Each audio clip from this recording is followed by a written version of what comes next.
In the quiet corridors of Windsor Castle, where centuries of royal history whispered through ancient stones, a moment of raw human emotion would unfold that would touch hearts across the globe. It wasn't a grand ceremony or a public spectacle that captured the world's attention. Instead, it was something far more profound, a private farewell between a grandmother and her granddaughter-in-law that revealed the beating heart beneath the crown. When Catherine, the Princess of Wales, took her final walk through the gardens where Queen Elizabeth II had once tended her beloved corgis, she carried with her more than just memories.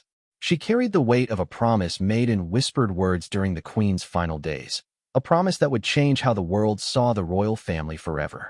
What happened in those precious moments before the Queen's peaceful passing wasn't captured by cameras or recorded for posterity, yet it became one of the most powerful stories of love, loss, and legacy in modern royal history.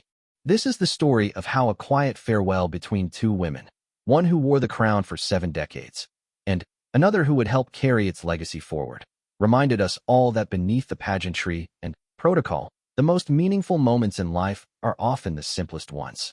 It's a story about the last conversation that changed everything, the tears that fell in private before the world began to mourn, and the profound way that love transcends even the most formal of institutions. The summer of 2022 began like many others for the royal family, with the familiar rhythm of engagements, ceremonies, and quiet moments away from the public eye.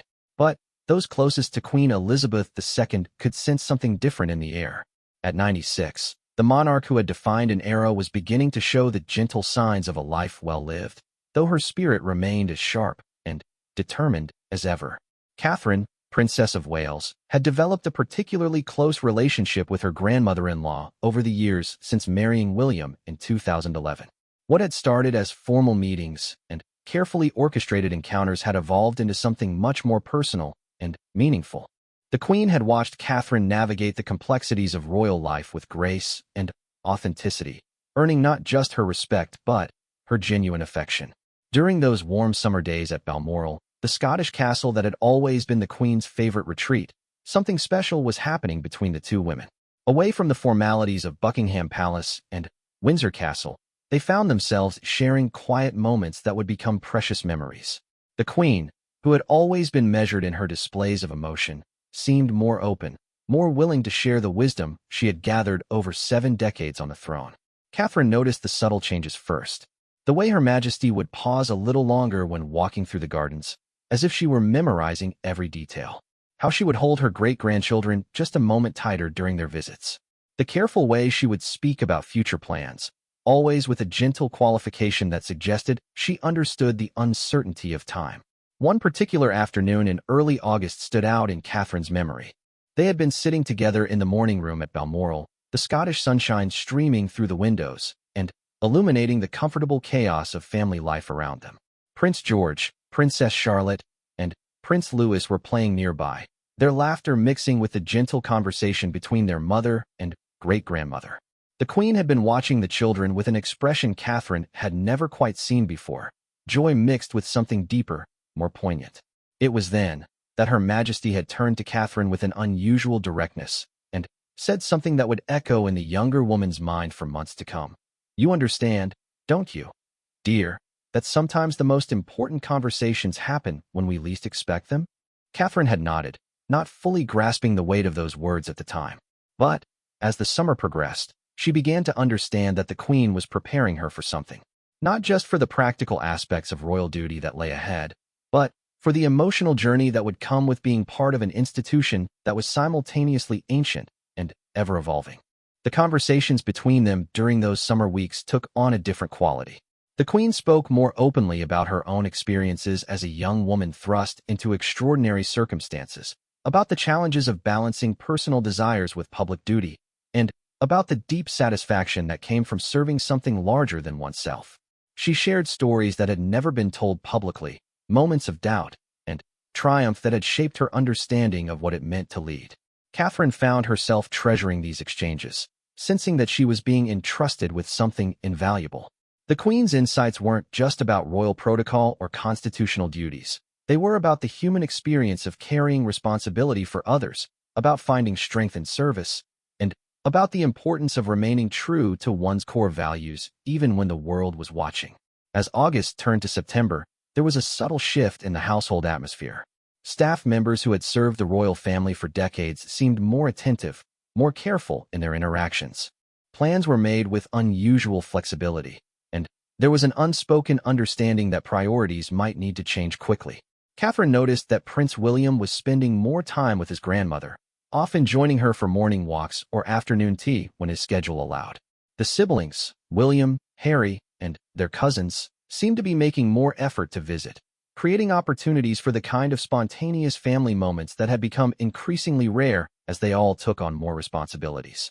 During one of their last conversations that summer, the Queen had asked Catherine about her hopes for her children's futures. Not their roles as future royals, but their happiness as individuals. "I want them to understand," Catherine had said carefully, "that privilege comes with responsibility, but that responsibility can also be a gift if you approach it with the right heart." The Queen had smiled at this, a smile that seemed to carry decades of hard-won wisdom. "You have learned well, my dear," she had replied. "That understanding will serve you well in the years ahead." Looking back, Catherine would realize that these summer conversations had been a form of preparation, though neither woman had explicitly acknowledged it at the time. The Queen, with her characteristic grace and foresight, had been ensuring that the values and insights that had guided her own reign would be passed down to the next generation of royal women. The summer also brought moments of pure joy that balanced the more serious conversations. Catherine watched with delight as the Queen engaged with her great-grandchildren, showing them secret paths through the Balmoral estate and sharing stories about the wildlife that lived there. These interactions revealed a side of Her Majesty that the public rarely saw: playful, warm, and deeply connected to the natural world around her. One evening, as they sat together watching the children play in the garden, the Queen had made an observation that would stay with Catherine forever. "The greatest gift we can give them is not a title or a position, but the confidence to be themselves within whatever role life asks them to play." As September approached and the family prepared to return to their various duties and responsibilities, there was an unspoken recognition that this summer had been special. The memories created during those warm days at Balmoral would soon become treasures to be cherished, though none of them could have predicted just how precious they would become. The Queen's health remained stable throughout the summer, but those closest to her could sense a subtle change in her energy.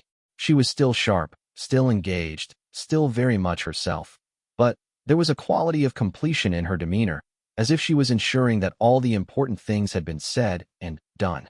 Catherine found herself paying closer attention to the little details during those final weeks of summer.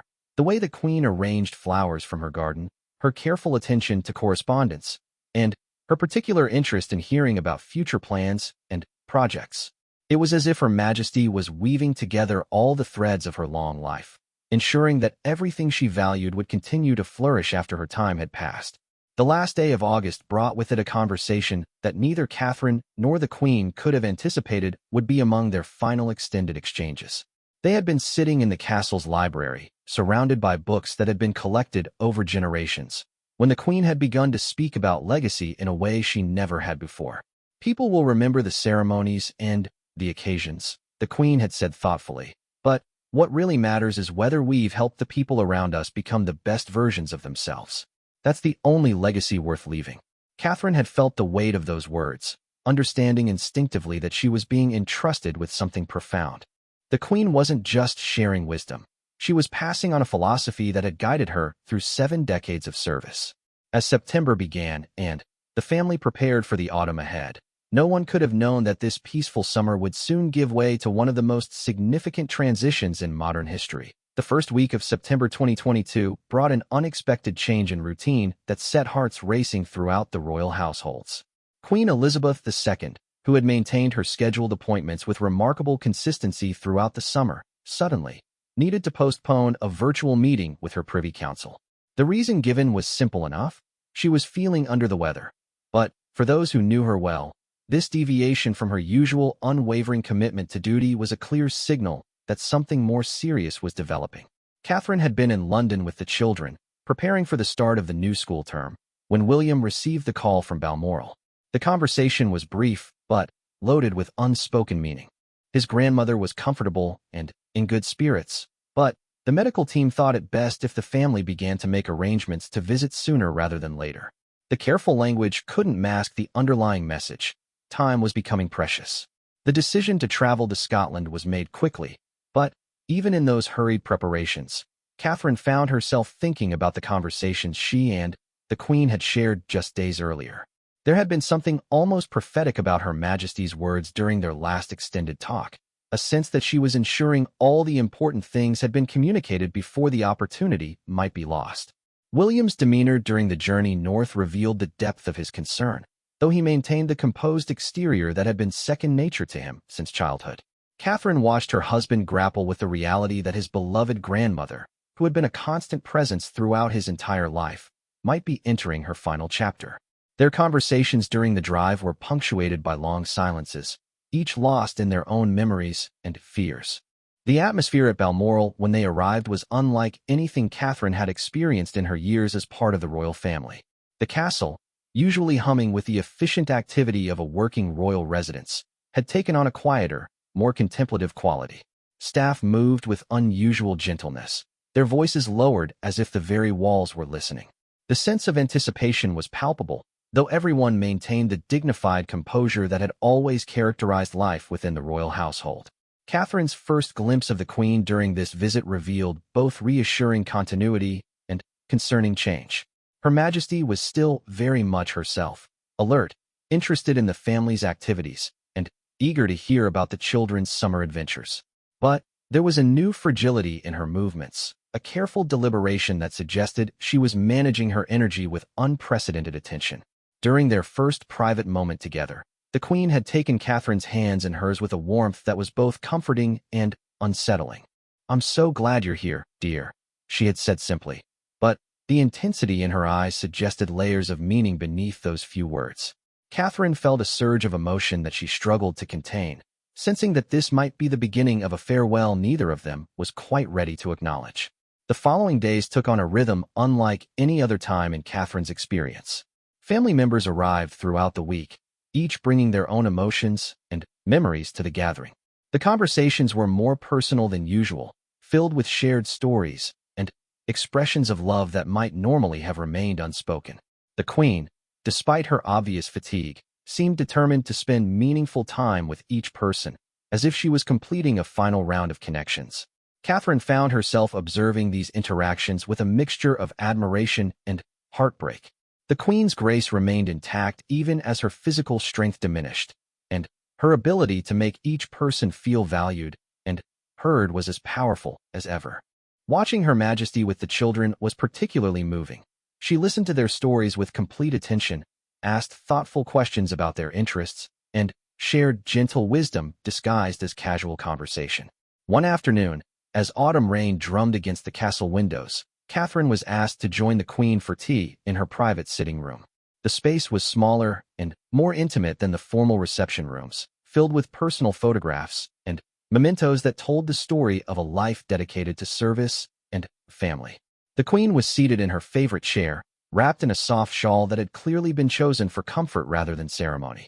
Their conversation began with the usual topics: the children's adjustment to their new school year, upcoming engagements, and family matters. But, gradually, the discussion moved into more profound territory. The Queen spoke about the satisfaction she had found in watching the younger generation of royals develop their own approaches to service, particularly praising Catherine's natural ability to connect with people from all walks of life. "You have a gift," the Queen observed, her voice soft but clear, "for making people feel seen and valued. That's not something that can be taught. It comes from genuine care for others. It will serve you well in the years ahead." Catherine felt the weight of those words, understanding that this was more than casual praise. The Queen was acknowledging something she saw in her granddaughter-in-law's character, perhaps identifying qualities that would be essential for the challenges that lay ahead. The conversation continued for over an hour, covering topics that ranged from practical advice about managing public attention to deeper reflections on the meaning of duty and service. As the week progressed, it became clear that the Queen was using these days to ensure that important conversations took place. She spent time individually with each family member, sharing memories, offering guidance, and expressing love in ways that were both subtle and profound. The staff at Balmoral, many of whom had served her for decades, were also included in these moments of connection, receiving personal thanks and recognition for their years of dedication. Catherine noticed that Prince William was having particularly meaningful exchanges with his grandmother. Their bond, strengthened by shared experiences of loss and responsibility, had always been special, and now it was being celebrated and honored in ways that brought tears to Catherine's eyes. Watching William listen to his grandmother's stories about his grandfather and his mother, seeing him absorb final pieces of family history and wisdom, was both beautiful and heartbreaking. The Queen's doctors maintained a careful but unobtrusive presence throughout this time, ensuring her comfort while allowing the family to have the privacy they needed for these precious moments. Their professional demeanor couldn't entirely mask their own emotional investment in their patient. Many of them had cared for her for years and understood they were witnessing the end of an extraordinary era. One evening, as the family gathered for dinner in the more intimate dining room rather than the grand formal space usually used for such occasions, Catherine was struck by the scene unfolding around her. The Queen, despite her obvious fatigue, was fully present for the conversation, laughing at the children's stories and contributing her own observations with the wit and wisdom that had characterized her throughout her reign. The moment felt both ordinary and historic, a family meal that was simultaneously the conclusion of one of the most remarkable lives in modern history. Later that same evening, Catherine found herself walking through the castle corridors, processing the emotions and experiences of the day. The weight of what was happening was beginning to settle on her shoulders, not just the personal loss that the family was facing, but the broader historical significance of this transition.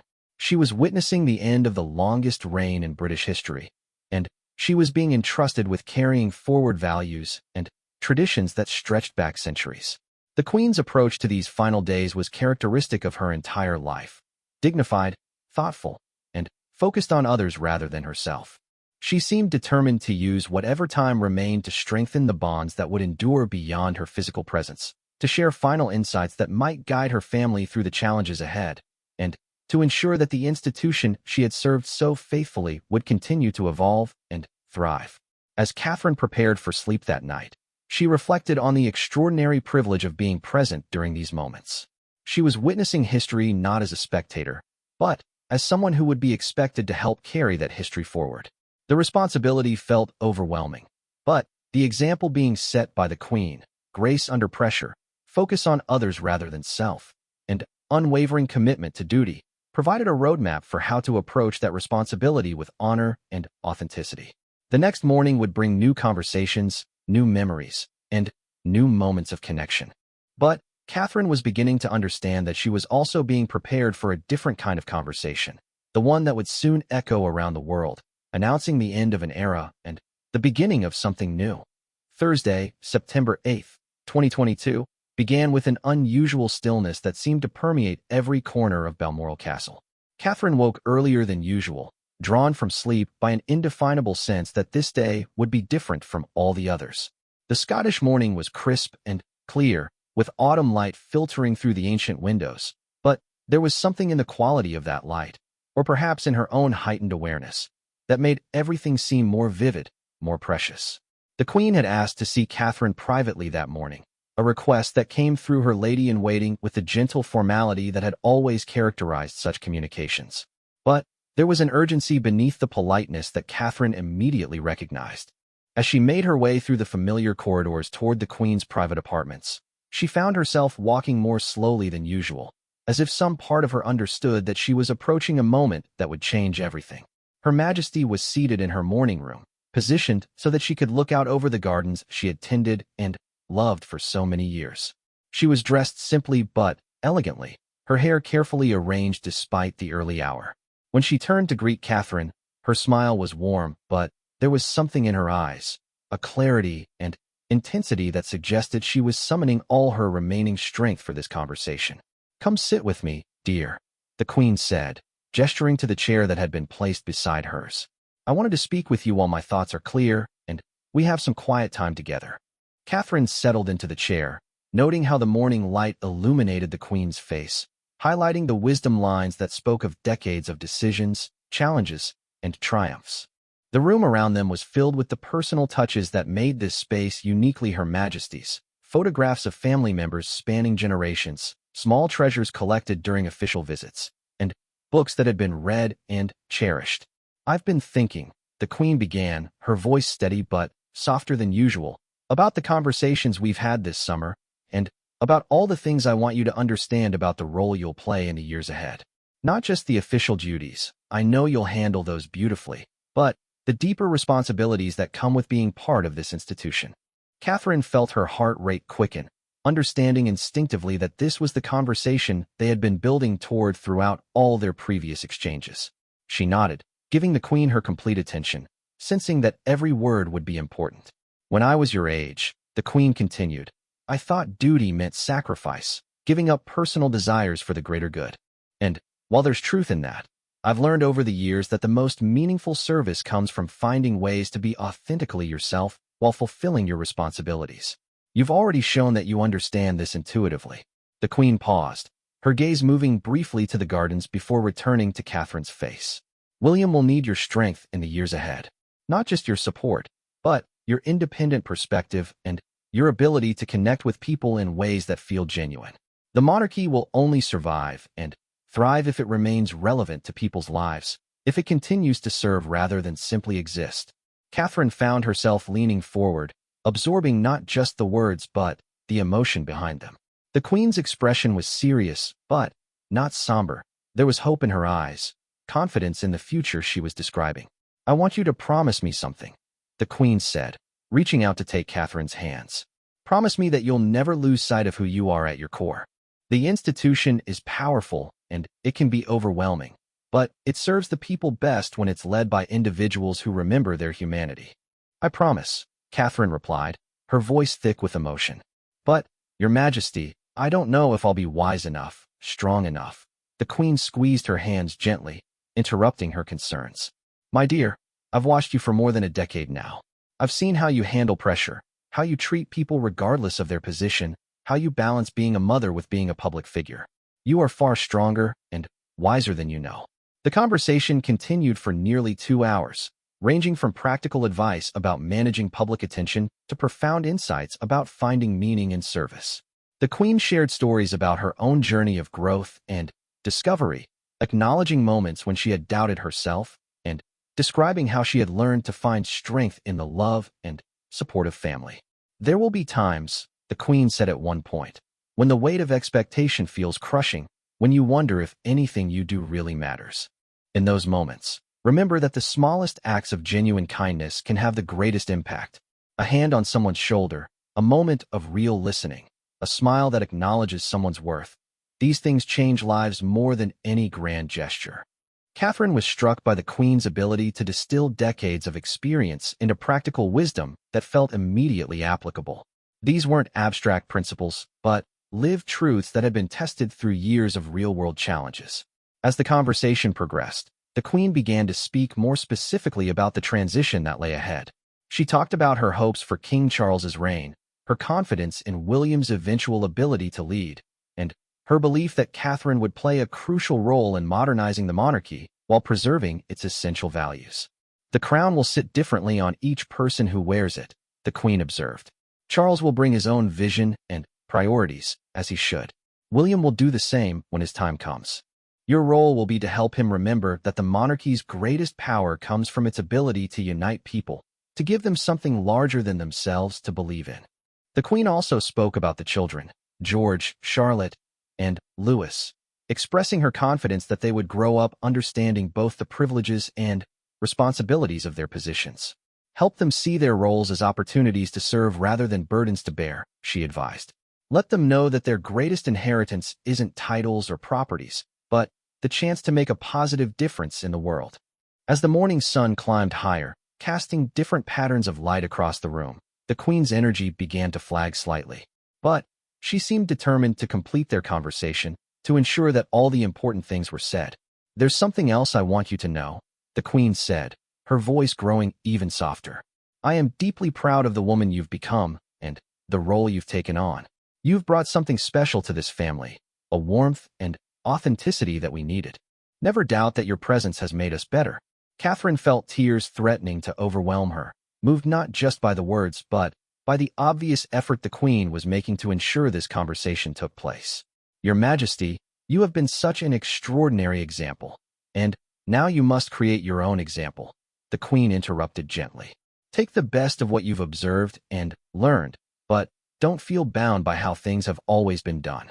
The institution must evolve to remain relevant, and that evolution will depend on people like you who understand both tradition and change." Their conversation was interrupted by a gentle knock on the door, the Queen's physician making his scheduled morning visit. As he entered to check on his patient, Catherine realized that their private time was ending. But the Queen had one final message to share. "Whatever happens in the days ahead," she said, looking directly into Catherine's eyes, "remember that you are exactly where you're meant to be. Trust yourself, lean on William, and never forget that the greatest service comes from the heart." As Catherine prepared to leave the room, the Queen called her back for one last moment. "Thank you, dear, for bringing such joy to our family, and for caring for William the way you do. That means more to me than any official duty ever could." Catherine left that morning room knowing that she had been given something precious, not just wisdom and guidance, but a final expression of love and confidence from a woman who had dedicated her entire life to service. The weight of what had been shared would stay with her forever, becoming a source of strength and direction in the challenging days that lay ahead. As she walked back through the castle corridors, Catherine understood that she had just experienced something extraordinary, a passing of wisdom from one generation to the next, a final conversation that would echo through all the decisions and challenges she would face in the years to come. The Queen had used her remaining strength to ensure that the values and insights that had guided her reign would continue to influence and inspire those who followed. The afternoon of September 8th unfolded with a quietness that felt almost sacred within the walls of Balmoral Castle. Following their morning conversation, Catherine had spent time with William and the children, but her thoughts kept returning to the extraordinary exchange she had shared with the Queen. There had been something final about their talk, a sense of completion that was both beautiful and heartbreaking. The Queen had maintained her usual afternoon routine, taking tea in her sitting room while reviewing correspondence and speaking briefly with her private secretary about upcoming engagements. To those around her, she appeared tired but peaceful, maintaining the dignity and composure that had characterized her entire reign. Her doctor visited again in the early afternoon, ensuring her comfort and monitoring her condition with the discreet professionalism that had marked his years of service to the royal family. As the afternoon progressed, family members found themselves gravitating toward the areas of the castle where the Queen was resting. Not in any organized way, but with an instinctive understanding that this was a time for presence rather than activity. Conversations were conducted in hushed tones, and there was an unusual amount of quiet reflection happening throughout the household. Catherine spent part of the afternoon with Princess Anne, who had remained close to her mother throughout these final weeks. Their conversation revealed the depth of admiration the Princess Royal had for Catherine's approach to royal duties and her obvious care for the Queen. "Mother has always appreciated your authenticity," and had said simply. "She's mentioned several times how much she values the genuine warmth you bring to everything you do." Around 4 o'clock, the Queen's condition began to change in ways that her medical team recognized immediately. She had been resting comfortably, but there was a subtle shift in her breathing and energy that indicated the final transition was beginning. The news was communicated to family members with the gentle efficiency that had always characterized such sensitive moments, direct enough to ensure everyone understood the situation, but delivered with the care and dignity that the circumstances demanded. William and Catherine were among the first to be told, and Catherine felt a complex mixture of emotions wash over her. The rational part of her mind had been preparing for this possibility throughout the week, but the emotional reality was overwhelming. This remarkable woman who had been such a significant presence in her life for over a decade was beginning her final journey, and the world was about to change forever. The Queen's bedroom was transformed into a space of quiet reverence as family members gathered to be near her. She was conscious and comfortable, surrounded by the people she loved most. The medical team maintained their vigil, ensuring her pain management while respecting the privacy that such moments required. The atmosphere was one of peace rather than distress, reflecting the Queen's own approach to this final chapter of her extraordinary life. Catherine was deeply moved by the grace with which the Queen faced these final hours. Even in her weakened state, she was concerned about the comfort of others, occasionally squeezing the hand of someone sitting beside her or offering a gentle smile to acknowledge their presence. Her innate sense of duty extended even to her own death. She seemed determined to meet this final challenge with the same dignity that had marked every other significant moment of her reign. Prince Charles had arrived from London that afternoon, and the emotion on his face as he spent time with his mother was profoundly moving. Catherine watched the heir to the throne, soon to be king, hold his mother's hand and speak to her in quiet tones, sharing final words of love and gratitude. The transition of power that would follow her death was already beginning in these intimate moments of farewell. As evening approached, the Queen's breathing became more peaceful, and her expressions suggested she was comfortable and at ease. Those present in the room took turns sitting beside her, sharing final words or simply offering the comfort of their presence. Catherine found herself thinking about their morning conversation, grateful beyond measure that they had been able to share those precious moments of connection. The Queen's final hours were marked by the same consideration for others that had characterized her entire life. She seemed aware of the love surrounding her and took obvious comfort in the presence of her family. The years of protocol and formal behavior were set aside in favor of the simple human need for connection and love that transcends all other considerations. Catherine was struck by the profound peace that filled the room as the Queen's life drew to its close. There was sadness, certainly, but there was also a sense of completion and fulfillment that reflected a life fully lived in service to others. The woman who had dedicated 7 decades to duty was able to end her earthly journey surrounded by the people who mattered most to her. At 6:30 p.m., Queen Elizabeth II passed away peacefully at Balmoral Castle, with her family gathered around her.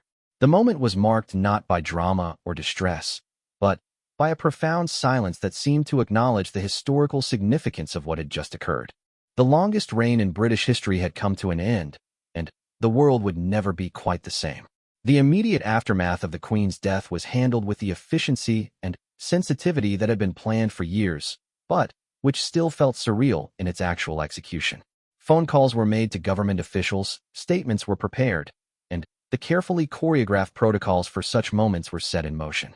But, for those in that room, the primary focus was on honoring the peaceful departure of a remarkable woman rather than managing the institutional transition.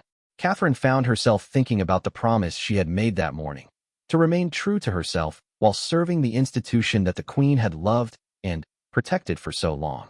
In those first moments after Her Majesty's death, that promise felt both daunting and sacred. The guidance and wisdom shared during their final conversation would now become even more precious as Catherine faced the challenges of supporting William through his own grief while preparing for the increased responsibilities that lay ahead.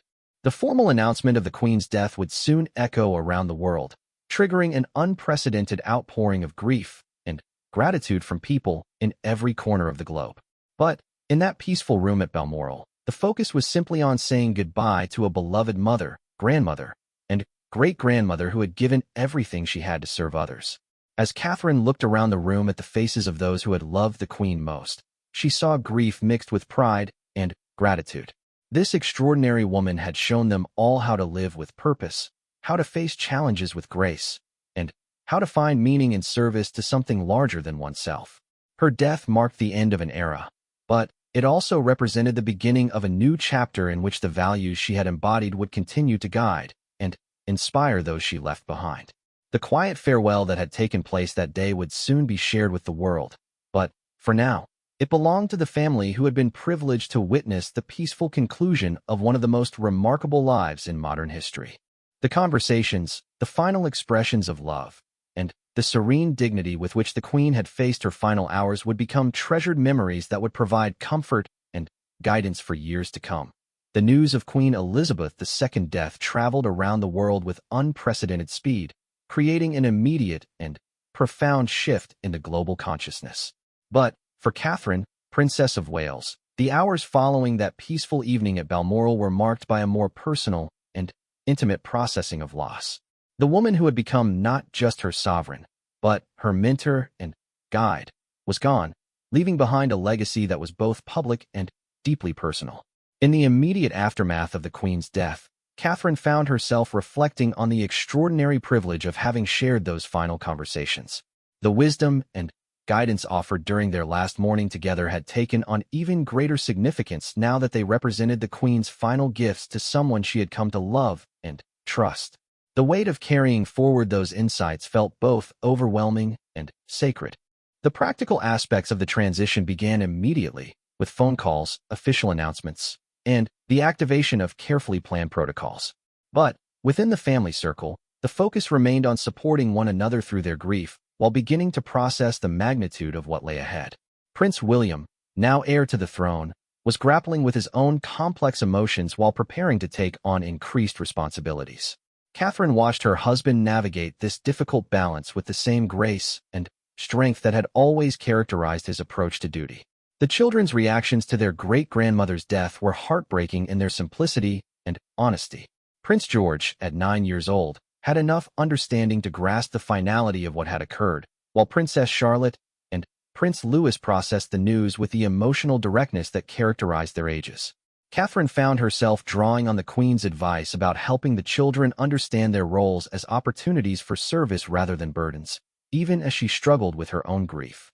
As the news spread beyond the immediate family to the household staff, government officials, and eventually the world, Catherine witnessed firsthand the extraordinary impact the Queen had made on countless lives. The messages of condolence and gratitude that began pouring in from around the globe revealed the depth of affection and respect that people felt for the monarch who had served them for 7 decades. The formal period of mourning that followed brought its own challenges and revelations. Catherine found herself navigating the complex emotions of personal grief while fulfilling public duties that required her to be a source of stability and comfort for others.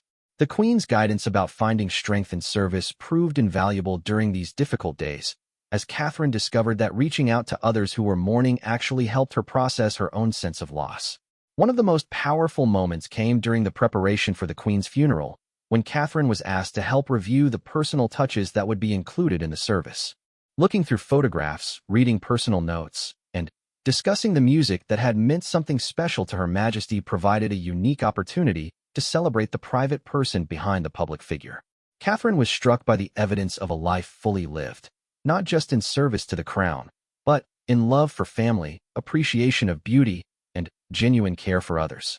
The conversations Catherine had with other family members during this time revealed the many different ways the Queen had touched their lives.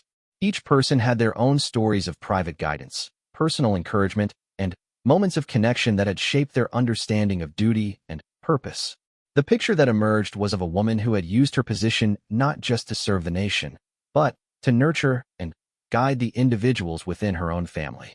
As the funeral preparations continued, Catherine found herself thinking often about the promise she had made during their final conversation. The Queen's emphasis on remaining authentic while fulfilling royal duties felt especially relevant as Catherine navigated the intense public attention surrounding the mourning period. Every appearance, every gesture, every expression was analyzed and interpreted, yet Catherine was determined to honor the Queen's memory by responding with genuine emotion rather than calculated performance. The international response to the Queen's death provided a powerful reminder of the global impact she had made throughout her reign. Leaders from around the world shared memories of their interactions with Her Majesty, consistently highlighting her warmth, wisdom, and genuine interest in others. For Catherine, these tributes reinforced the lessons she had learned about the power of authentic human connection in fulfilling royal responsibilities. During the lying-in state period, when hundreds of thousands of people queued for hours to pay their respects, Catherine was deeply moved by the diversity of those who came to say goodbye. The Queen had clearly touched lives across all social, economic, and cultural boundaries, fulfilling her promise to serve all her people regardless of their circumstances. Watching the grief and gratitude displayed by ordinary citizens reinforced Catherine's understanding of the profound responsibility that came with royal duty. The funeral itself became a masterpiece of ceremonial tradition combined with personal touches that reflected the Queen's character and values. Catherine was particularly moved by the inclusion of elements that honored not just the monarch, but the mother, grandmother, and great-grandmother who had meant so much to her family. The service struck the perfect balance between public ceremony and private farewell, allowing the nation and the world to mourn while respecting the family's need for closure. In the weeks following the funeral, as the immediate intensity of the mourning period began to settle, Catherine found herself processing the long-term implications of the Queen's death. The institution of monarchy would continue, but it would inevitably be different under King Charles III. Catherine's role within that evolving institution would require her to draw on everything she had learned from the Queen while adapting to new circumstances and challenges. The private moments of reflection during this time often brought Catherine back to specific pieces of advice the Queen had shared during their final conversation. The emphasis on using personal authenticity to serve others, the importance of helping the children understand their roles as opportunities rather than burdens, and the need to remember that small acts of kindness could have profound impact. All of these insights became anchors for Catherine as she navigated her grief and prepared for the future. One of the most touching discoveries came when Catherine was asked to help sort through some of the Queen's personal effects at Balmoral. Among her papers were notes about various family members, including observations about Catherine's growth and development as a member of the royal family.